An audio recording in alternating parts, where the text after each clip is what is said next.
Loan দেওয়ার একটা প্রকল্প চালু হয়েছিল,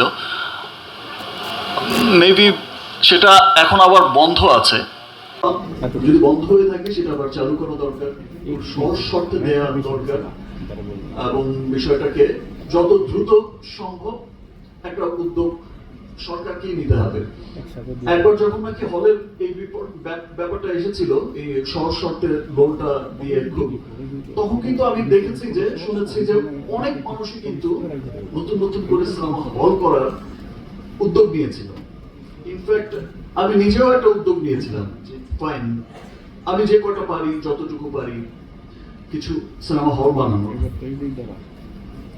সেটা আমার মনে হয় যে গভর্নমেন্টকেই আবার অচিরেই সেটা সিনেমা ইন্ডাস্ট্রির জন্য, মানুষ যে এই যে সিনেমাটা দেখতে চায়, মানুষ যে এই যে বিনোদন চায়, আমরা গতবারও যেমন দেখেছি, ইনশাল্লাহ এবারও দেখবো মিডনাইট শো। গতবারও দেখেছি গত ঈদে, ইনশাল্লাহ এবারও মিডনাইট শো আমরা দেখতে পাবো, এবং গতবারের চাইতেও হয়তো অনেক বেশি সংখ্যায় মিডনাইট শো চলবে। তো মানুষ যে দেখতে চায় সিনেমা, সেই জন্য আমার মনে হয় যে গভর্নমেন্টের এখন যারা নীতি নির্ধারক আছেন তাদের আবার অচিরেই এই প্রজেক্টটা স্টার্ট করে দেওয়া উচিত।